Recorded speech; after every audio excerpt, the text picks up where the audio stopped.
لا يحب الله الجهر بالسوء من القول إلا من ظلم وكان الله سميعا عليما إن تبدوا خيرا أو تخفوه أو تعفوا عن سوء فإن الله كان عفوا قديرا.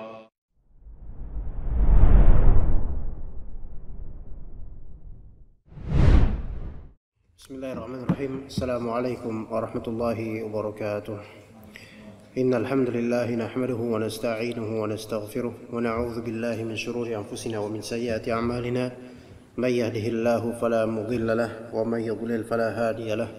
Asyhadu an la ilaha illallah wahdahu la syarika lahu wa asyhadu anna Muhammadan 'abduhu wa rasuluhu la nabiyya ba'dahu. Qala Allah ta'ala fi kitabihil karim: يا أيها الذين آمنوا اتقوا الله حق تقاته ولا تموتن إلا وأنتم مسلمون فإن أصدق الحديث كتاب الله وخير الهدي هدي محمد صلى الله عليه وسلم وشر الأمور محدثاتها وكل محدثة بدعة وكل بدعة ضلالة وكل ضلالة في النار.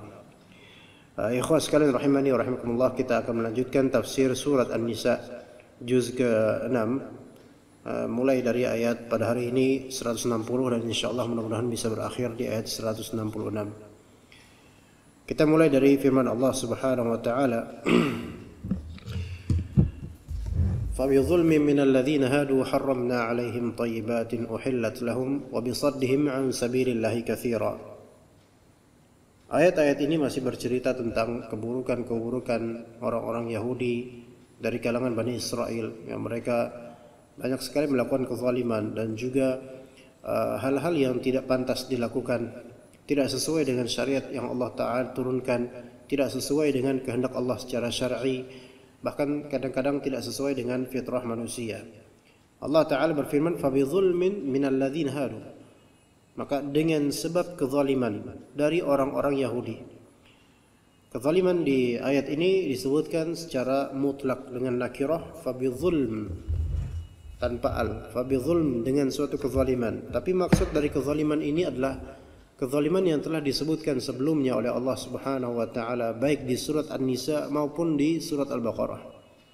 Yaitu kezaliman yang dimaksud, ya, jadi rangkaian kezaliman demi kezaliman. Pertama yaitu naqd al-mitsaq.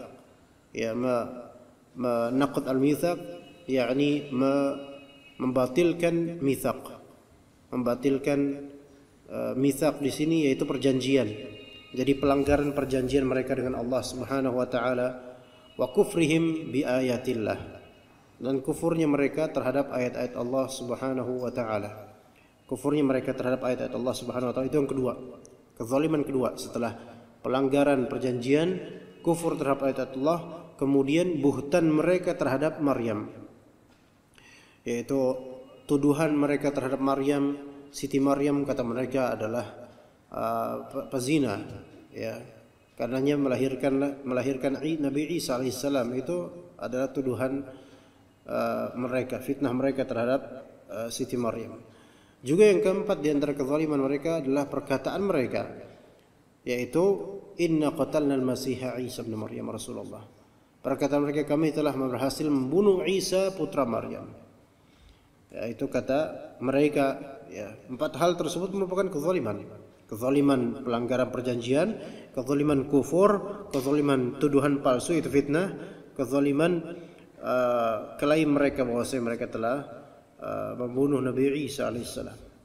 Maka dengan sebab kezaliman tersebut, haramna alaihim thayyibatin uhillat lahum, kami pun mengharamkan atas mereka thayyibat, beberapa hal yang thayyibat, yang baik, yang tadinya telah dihalalkan terhadap mereka. Tadinya halal buat mereka, namun kemudian karena mereka telah berbuat kezaliman dan beberapa hal lainnya, maka kami haramkan beberapa hal. Sebagaimana disebutkan oleh Allah Ta'ala di surat Al-An'am ayat 146, kata Rabb kita Azza wa Jalla, wa 'alal ladzina hadu harramna kulla ذي ظفر ومن البقر والغنم حرمنا عليهم شحومهما إلا ما حملت ظهورهما أو الحوايا aw makhtalata bi'azm dzalika jazainahum bibaghihim wa inna lasadiqun. Yani kepada orang Yahudi kami telah haramkan semua hewan yang berkuku. Jadi semua binatang yang berkuku ketika itu diharamkan. Ya. Kami haramkan juga kepada mereka lemak sapi, ya. Lemaknya sapi, lemaknya kambing, ya. Kami haramkan atas mereka, kecuali lemak-lemak yang melekat di punggung-punggung boleh, atau jeroan, ya, jeroan isi perutnya boleh, atau yang bercampur dengan tulang, lemak-lemak yang atau daging atau lemak yang bercampur dengan tulang, itu dibolehkan gitu ya. Tapi sisanya banyak hal yang kemudian yang sebenarnya itu halal tadinya, namun karena keburukan yang telah dilakukan oleh Bani Israel atau orang-orang Yahudi, diharamkan atas mereka. Dzalika jazainahum bibaghihim, itulah kami telah jazainahum, telah menghukum mereka, membalas mereka dengan sebab baghi, yaitu kezaliman dan perbuatan mereka. Wa inna lasadiqun, dan sungguh kami maha benar. Yaitu hukuman dari Allah Subhanahu wa taala. Pelajarannya ikhwah di sini, betapa adanya hukum syar'i berupa pengharaman terhadap hal yang tadinya dihalalkan. Kenapa sebabnya jadi diharam? Sebabnya adalah kezaliman. Itu hukum syar'i, dan kerap kali hukum kauni yang tadinya itu baik, bagus, kemudian menjadi buruk. Sebabnya apa? Sebabnya adalah kezaliman dan dosa. Ya, kezaliman dan dosa. Dan itu hal yang berulang-ulang terjadi di seluruh generasi, apalagi zaman sekarang. Disebabkan kezaliman, banyak terjadi pengharaman secara kauni, bukan secara syar'i.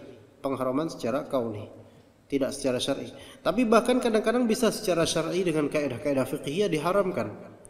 Ya, karena pelanggaran. Misalnya seseorang dia sering memakan harta yang memakan daging-daging yang diharamkan oleh Allah Ta'ala dan Rasulnya, maka kemudian dia mendapatkan penyakit, yang mana penyakit tersebut mengharuskan dia untuk tidak boleh memakan hal-hal tertentu yang tadinya halal. Pantangan untuk dia, ya. Dia dapat penyakit yang membuat dia tidak boleh memakan makanan-makanan tertentu, pantang. Jadinya haram atas dia untuk itu. Haram dari segi bukan keaslian zat halalnya, tetapi disebabkan faktor la darar wa la dirar. Ya.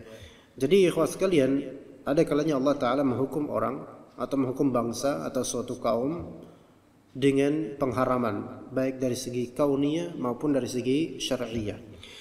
Kemudian kata Rabb kita Azza wa Jalla, wa bisaddihim an sabilillahi katsira, dan juga di antara penyebab pengharaman hal-hal yang tadinya baik dan halal itu adalah sadd, yaitu mereka berpaling dan memalingkan orang-orang dari jalan Allah, dan sering melakukan hal tersebut. Jadi memalingkan dari jalan Allah itu ada hukumannya. Nah, kalau misalnya sekarang yang memalingkan orang-orang dari jalan Allah itu bukanlah berupa pengejekan terhadap agama, melainkan memalingkan dari agama Allah berupa membuat band dan menciptakan lagu-lagu yang melalaikan banyak orang, atau hal-hal lain, ya, seperti membuat banyak lawakan, acara-acara lawak yang membuat orang-orang lalai, maka ini termasuk sadd an sabilillah. Dan semakin sering melakukan, maka jatuhnya bisa, takutnya dia dihukum dengan wa bisaddihim an sabilillahi katsira, dengan hukuman-hukuman dari Allah Subhanahu wa taala dunia maupun akhirat. Mafhum mukhalafahnya ikhwas sekalian, kalau misalnya kita tidak berbuat zalim, ya, tidak berbuat zalim, kita berbuat ihsan dan berbuat adil, kemudian lawan dari menentang jalan Allah, yaitu kita malah justru menyeru orang-orang ke jalan Allah Ta'ala, seperti membuat kajian, mengajarkan orang-orang, dan memfasilitasi video-video ataupun audio ataupun ta'lim, maka justru ini sebaliknya akan ada banyak hal yang Allah berikan dari kebaikan buat kita semua kalau kita melakukan hal ini. Kemudian kata Rabb kita Azza wa Jalla, di antara penyebab juga kenapa mereka akhirnya diharamkan hal-hal yang baik, wa akhdhihimur riba wa qad nuhu anhu wa aklihim amwalan nasi bil batil, ya, wa a'tadna lil kafirin minhum adzaban alima. Dan di antara hal yang membuat mereka dihukum dengan pengharaman, wa akhdhihimur riba, mereka memakan harta riba, wa qad nuhu anhu, padahal mereka telah dilarang dari riba tersebut, dilarang di kitab Taurat mereka. Jadi pelarangan riba itu sudah ada di zaman Nabi Musa alaihissalam. Hal ini sudah dikenal dan dilarang. Ya, tapi mereka tetap wa akhdhihimur riba. Ya. Juga dalam surat Al-Maidah disebut wa aklihimus suhut, yaitu memakan harta yang busuk buruk. Jadi riba ini menyebabkan banyak pengharaman hal. Ya. Dan di antara kalau untuk zaman sekarang di antara yang membuat di antara efek dari memakan harta haram atau riba adalah tidak bisa khusyuk solatnya. Bahkan bisa jadi tidak ada pahala dalam solatnya disebabkan harta haram. Wa qad nuhu anhu, padahal mereka telah dilarang untuk memakan harta riba. Wa aklihim amwalan nasi bil batil, dan mereka memakan harta manusia dengan cara yang batil.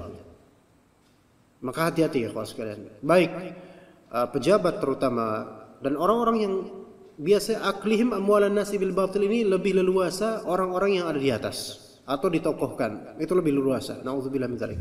Semoga Allah menjaga ana dan juga antum semua dari aklu amwalin nasi bil batil. Ya, itu baik orang berupa ulil amri maupun ulil ilmi, ya, yaitu pejabat maupun ulama. Ya, dalam konteks Indonesia dai yang mana ya banyak menerima sumbangan atau donasi yang bukan ditujukan kepada mereka secara zat, tapi ditujukan untuk dakwah atau bantuan sosial untuk masyarakat. Bahkan bukan hanya dai, tentu saja ya, siapapun yang bekerja dalam masalah ini ya, kalau memang itu dana bukan buat dirinya maka nggak boleh dia memakannya. Jadi jangan memakan harta manusia tanpa hak. Ya, jangan memakan harta manusia tanpa hak. Wa aklihim amwalan nasi bil batil, ada hukumannya nanti, yaitu akan Allah haramkan sesuatu buat dia. Ya, hati-hati ya. Mungkin masa tua sebagian dari orang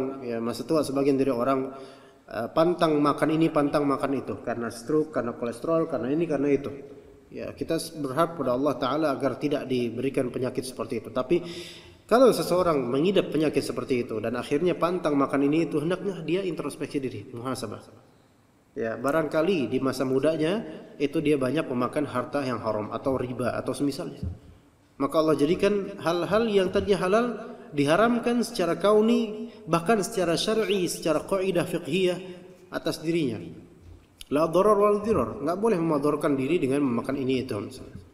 Ya. Wa a'tadna lil kafirin minhum 'adzaban alima. Dan kami siapkan untuk orang-orang yang kufur di antara orang-orang Yahudi azab yang pedih.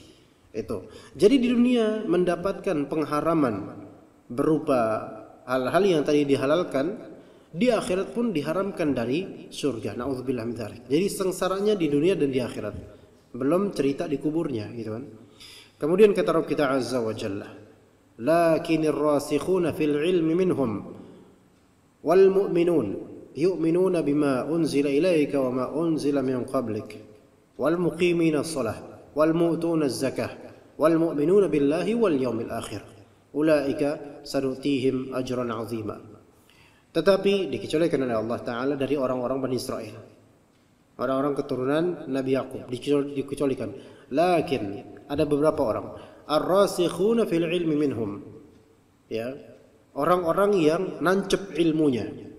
Jadi kata Imam Al-Baghawi, lakin laisa kullu ahli kitab bihadhihi sifah. Tidak semua ahlul kitab itu mempunyai karakter empat ini, yaitu zalim, mencegah dari jalan Allah, makan riba, makan harta haram. Enggak semua ahlul kitab kayak gitu kok. Melainkan ada pengecualian orang-orang yang rasikhun, yang balighun fil ilm, memiliki basirah, yang ilmunya itu betul-betul untuk diamalkan. Orang yang dalam ilmunya dalam itu, pertama adalah orang yang ilmunya itu sesuai dengan syariat Allah, dan kedua mengamalkan ilmu itu, ilmu yang dalam. Maka orang kalau mutabahir fil ulum, ilmunya melaut tapi enggak diamalkan, maka ilmunya belum dalam. Karena kedalaman ilmu itu adalah ketercocokan dengan hakikat kebenaran dan juga diamalkan. Itu baru ilmunya yang dalam. Adapun ilmu yang hanya sebatas koleksi, maka itu ilmu sathi saja, itu ilmu zahir saja, itu ilmu koleksi saja, enggak dalam ilmunya. Ya, dan enggak berkah juga ilmunya kalau enggak diamalkan. Maka rasikhuna fil ilmi minhum, orang-orang yang masuk Islam dari ulamanya Yahudi, di antaranya Abdullah bin Salam dan sahabat-sahabatnya. Ya, mereka ini dikecualikan, enggak termasuk golongan ini. Wal mu'minun, dan orang-orang yang beriman, yaitu para sahabat Nabi dari kalangan Muhajirin dan Ansar. Yang mana mereka itu yu'minuna bima unzila ilaika wa ma unzila min qablik. Orang-orang beriman ini mengimani apa yang turun kepada engkau wahai Muhammad, yaitu Al-Quran, dan apa yang turun kepada sebelum engkau wahai Muhammad, yaitu Taurat, Zabur, Injil, dan Suhuf Ibrahim wa Musa, dan seterusnya dari kitab-kitab yang Allah turunkan kepada para rasul. Kemudian kata Allah Subhanahu wa taala, wal muqimina shalah, dan orang-orang yang menunaikan salat. Nah, di sini ada iskal. Ada pertanyaan secara nahwu, ya. Kenapa kok di sini wal muqimina shalah tidak wal muqimuna shalah? Sementara kan sebelumnya lakinir rasikhuna wal mu'minuna, kan? Sekarang wal muqimina, dan setelahnya wal mu'tuna, kemudian wal mu'minuna lagi.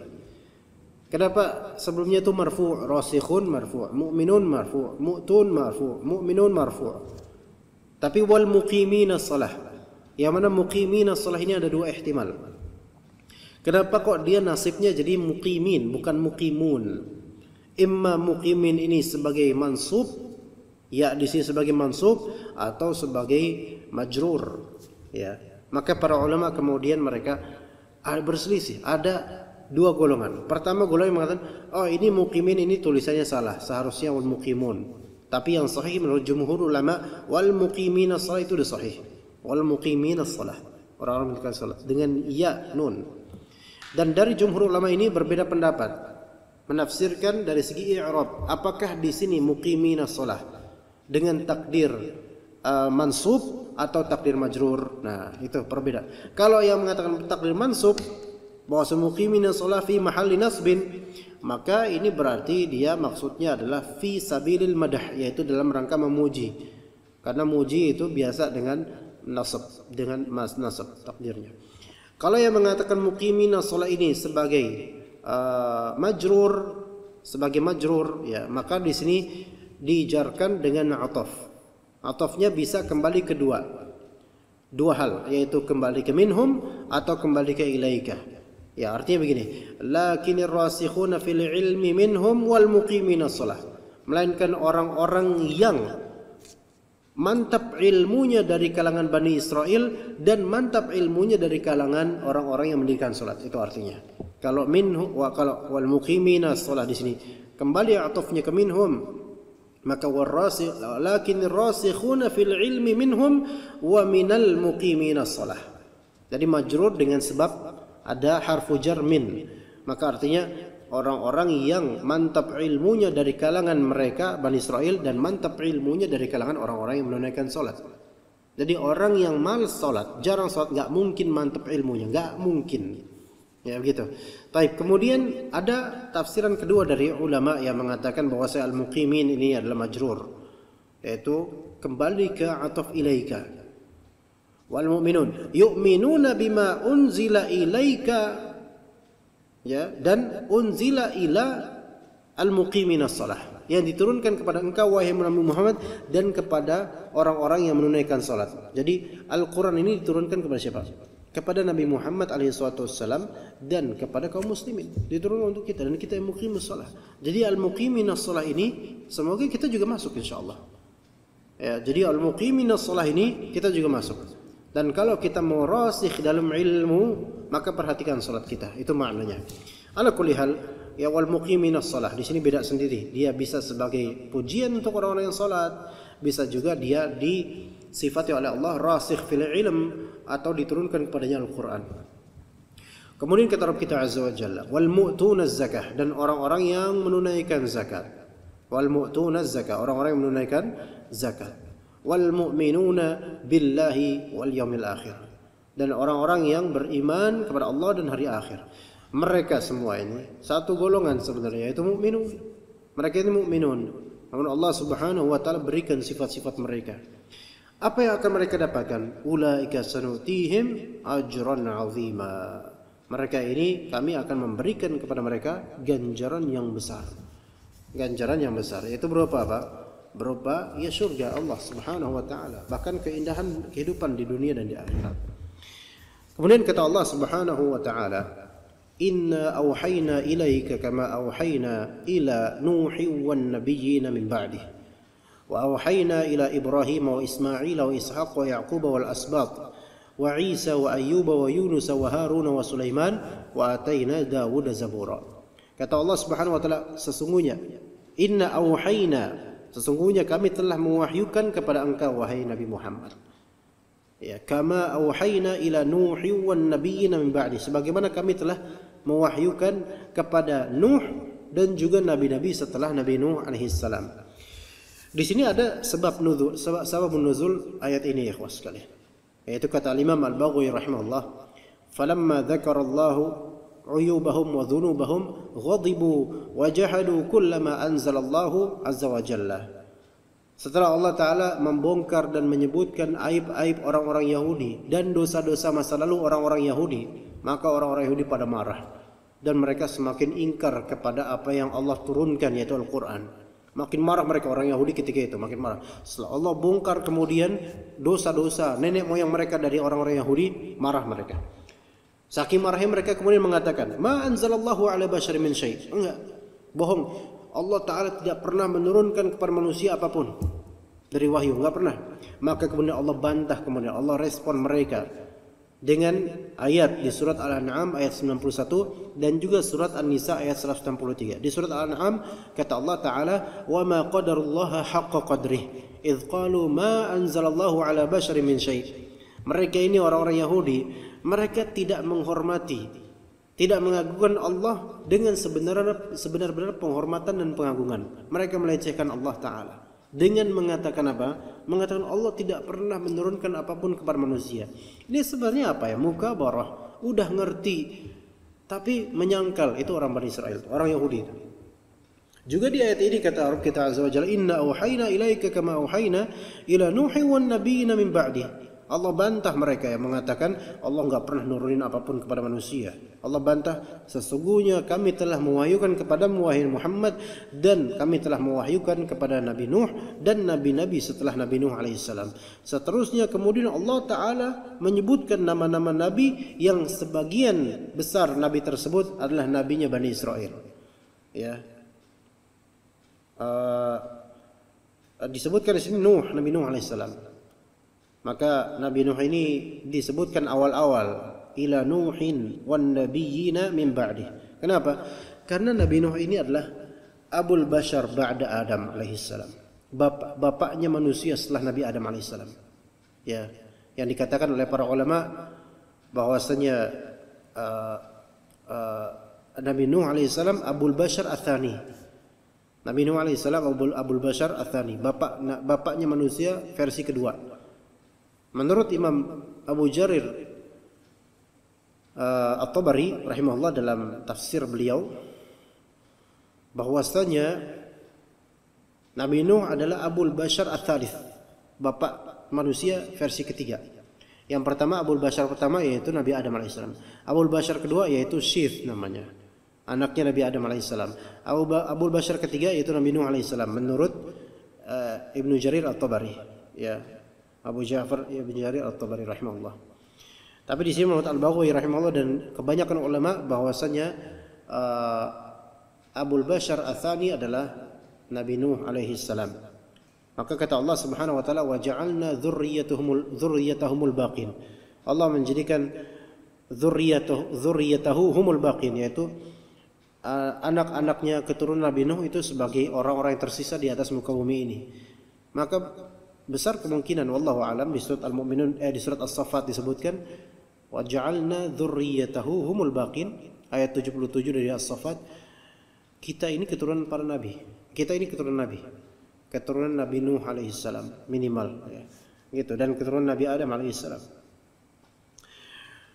Juga disebutkan bahwasanya Nabi Nuh adalah nabi pertama dari anbiya syariah, dari nabi-nabi yang membawa syariat. Jadi sebelumnya dari nabi, misalnya kalau ada Nabi Idris atau Nabi Adam, itu enggak membawa syariat, tapi sebagai nabi juga mereka. Dan Nabi Nuh adalah nabi pertama yang mengingatkan tentang kesyirikan. Nabi Nuh juga nabi pertama yang umatnya itu diazab. Ya, karena apa? Karena menentang dakwahnya. Jadi belum ada azab sebelum Nabi Nuh alaihissalam, sebelum kaumnya Nabi Nuh alaihissalam. Ya. Dan Nabi Nuh alaihissalam bisa dikatakan adalah nabi yang paling panjang umur, ya. Begitu. Ya tentu kita nggak sampai segitu umurnya, 950 tahun, ya. Wa auhayna ila Ibrahim wa Ismail wa Ishaq wa Yaqub wal asbat. Kami juga telah mewahyukan kepada Ibrahim, Nabi Ismail, Nabi Ishaq, Nabi Yaqub. Nah, itu satu keluarga itu, anak cucu. Wal asbat, al-asbat dikatakan adalah keturunannya, anak-anaknya Nabi Yaqub alaihissalam, atau keturunannya Nabi Yaqub alaihissalam. Bawahnya nanti ada 12. Wa Isa, Nabi Isa juga kami telah mewahyukan. Wa Ayyuba, Nabi Ayub juga kami telah mewahyukan. Wa Yunus juga seorang rasul kami telah mewahyukan. Nabi Harun, Nabi Sulaiman. Kemudian di mana Nabi Daud alaihissalam yang merupakan bapaknya Nabi Sulaiman? Maka Allah katakan wa ataina Daud zabura. Kami telah memberikan kepada Nabi Daud yaitu kitab yang bernama Zabur. Dan ini Nabi Daud termasuk rasul, termasuk nabi yang masya Allah ya tinggi derajatnya di sisi Allah Subhanahu wa taala. Dan dihikayatkan secara Israiliyat bahwasanya Nabi Daud alaihissalam pernah muncul memunculkan diri, yaitu mau khutbah, mau mengaji, mau membaca kitabnya di tengah-tengah manusia, dan beliau berdiri ya di suatu tempat dan membacakan Zabur dengan intonasi dan nada ya, versi beliau. Dan di dekatnya beliau itu ada beberapa ulama Bani Israel. Jadi Nabi Daud ini termasuk nabinya Bani Israel. Ulama Bani Israel ada di sekitar beliau. Kemudian di belakang beliau, Pak, ulama Bani Israel kemudian berdiri di belakang beliau. Dan di hadapan Nabi Daud alaihissalam itu di sini. Jadi beliau membacakan Zabur, kitab beliau ketika itu, kitab suci ya. Dan ulama Bani Israel mengikuti beliau dari belakang. Dan di belakang para ulama Bani Israel itu manusia-manusia Bani Israel seluruhnya, pengikut orang-orang ketika itu. Sampai kemudian di belakang manusia-manusia itu yaqumun, yaitu al-jin, khalfan nas, di belakang manusia itu para jin belakangnya. Ya.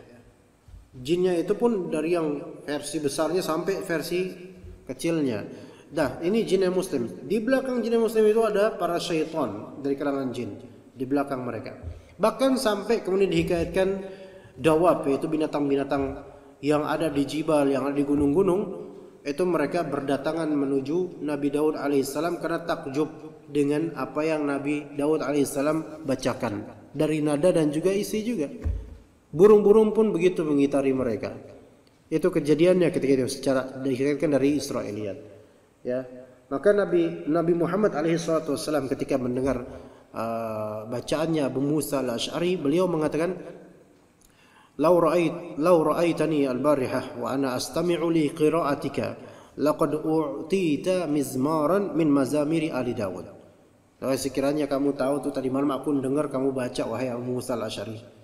Sesungguhnya kamu telah diberikan seruling dari seruling keluarga Nabi Daud alaihissalam. Artinya Nabi Daud alaihissalam bacanya bagus sekali.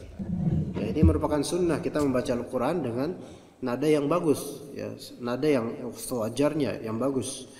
Ya, kemudian kata Allah Subhanahu wa taala, "Wa rusulan qad qasasnahum 'alaika min qablu wa rusulan lam naqsushum 'alaik." Dan para rasul, ya, dan juga kami telah mewahyukan kepada para rasul yang telah kami kisahkan kepadamu sebelumnya wahai Nabi Muhammad alaihissalam. Wa rusulan lam naqsushum 'alaik, dan kami telah mewahyukan kepada rasul-rasul yang belum pernah kami ceritakan kepadamu wahai Muhammad. Jadi rasul itu banyak, ya. Dalam sebuah hadis riwayat Imam Ahmad disebutkan berapa jumlahnya. Namun hanya sedikit yang Allah taala sebutkan nama-namanya dan kisahkan kisahnya dalam Al-Qur'an. Ya, jadi rasul itu banyak di zaman dahulu kala, terutama di kalangan Bani Israel, banyak. Wa rusulan lam naqsusum 'alaik wa kallama Allahu Musa taklima. Dan Allah Subhanahu wa taala telah mengajak bicara Nabi Musa alaihissalam dengan suatu perbicaraan. Jadi Allah taala tersifati dengan sifat kalam. Ya, tersifati dengan sifat kalam, baik zatiyahnya maupun fi'liyahnya. Jadi Allah taala yatakallam kaifa syaa wa mata syaa, ya terserah Allah Subhanahu wa taala. Wa mata syaa, ya terserah Allah Subhanahu wa taala, kapan Allah berbicara terserah Allah Subhanahu wa taala. Ya, wa kallamallahu Musa taklima, itu salah satu keunggulan Nabi Musa alaihissalam pada waktunya. Kemudian kata Allah Subhanahu wa taala, wa rusulan qad qasasnahum wa rusulan mubashshirina wa mundzirin li'alla yakuna lin-nasi 'ala Allahi hujjatun ba'da ar-rusul wa kana Allahu 'azizan hakima. Dan para rasul yang mereka itu bertindak sebagai mubasyirin dan bertindak sebagai mundzirin, memberikan kabar gembira dan memberikan peringatan. Itulah tugas para rasul dan tugas orang-orang yang mengikuti para rasul. Jadi kita kalau misalnya mau dakwah, berikan basyirah, berikan busra, kabar gembira pada kaum muslimin, dan berikan pula kepada mereka inzar, peringatan dari maksiat, peringatan dari bid'ah, peringatan dari kesyirikan, dan semua itu diingatkan kepada mereka. Li'alla, ya, kenapa para rasul itu diutus oleh Allah Ta'ala kepada kaum mereka masing-masing dan untuk Nabi Muhammad kepada kaum manusia dan jin?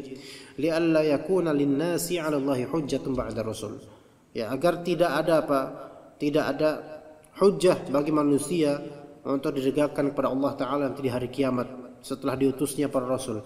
Jadi janganlah orang-orang kemudian beralasan, ya Allah kami enggak mau memeluk agamamu karena apa? Karena kami enggak pernah tahu rasul. Enggak, Allah Ta'ala telah mengutus para rasul. Kaliannya aja yang memang enggak mau tahu atau memang enggak mau ikutin. Ya, sekarang umat manusia dari A sampai Z, Sabang sampai Merauke, dari satu antero dunia, umumnya semuanya mengetahui dakwahnya Nabi Muhammad SAW, Islam. Adapun mungkin umat-umat atau kaum-kaum yang terbelakang dan tinggal di pedalaman hutan, ya kita nggak tahu lah kalau mereka bagaimana nasibnya. Seperti pedalaman Dayak misalnya, kita nggak tahu, Allah alam.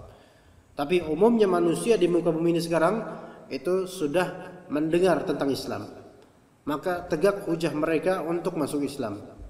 Adapun mereka tetap kafir, maka berarti imam mereka menolak, imam mereka tidak mau tahu, maka tetap dihukumi sebagai orang kafir, dan di akhirat dikhawatirkan akan masuk neraka selama-lamanya. Ya, jadi tidak ada nanti alasan di akhirat, ya Allah kami enggak tahu, ya enggak.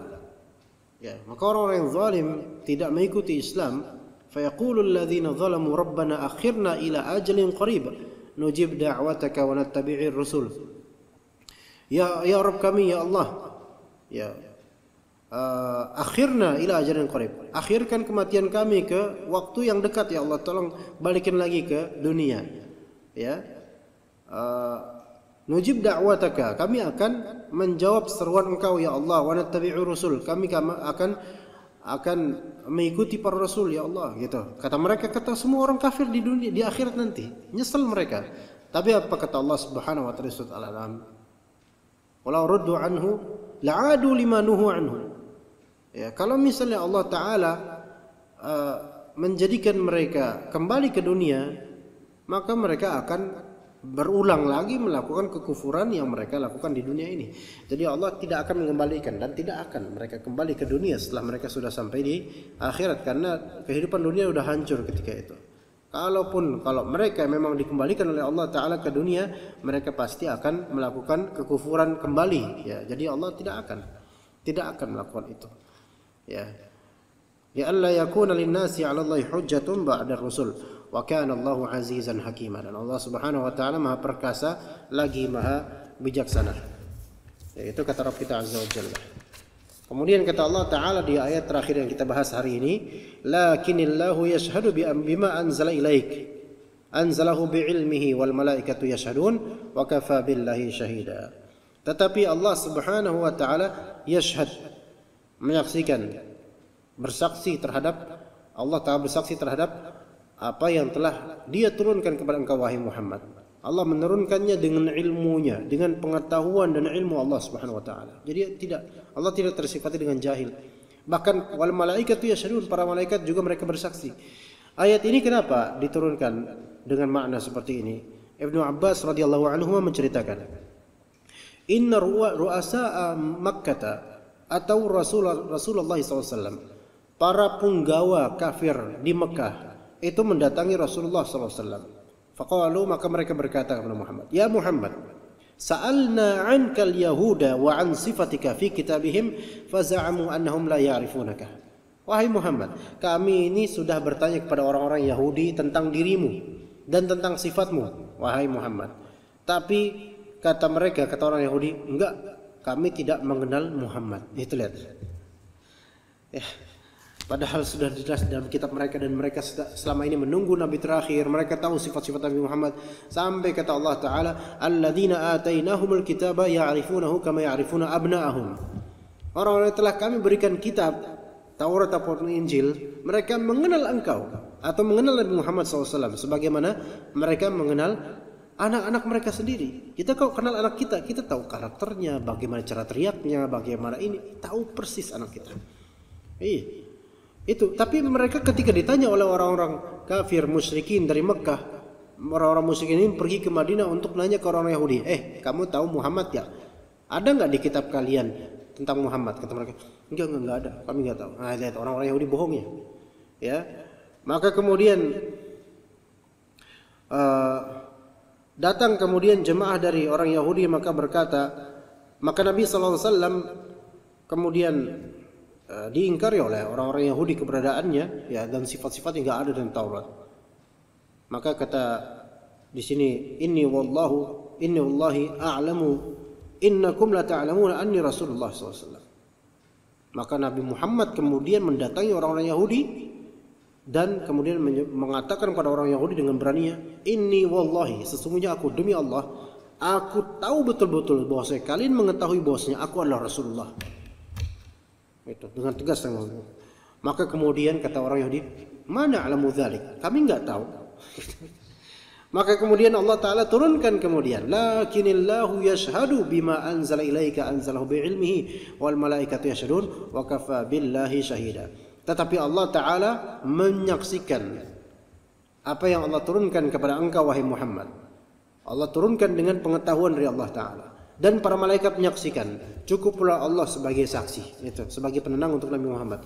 Biarin mereka ngomong mengingkari apa yang mereka ketahui. Orang Yahudi itu mereka ngomong, wah, kami nggak tahu kamu wahai Muhammad, nggak ada dalam kitab, padahal ada. Ya, mereka tutup-tutupi, padahal jelas bagi mereka.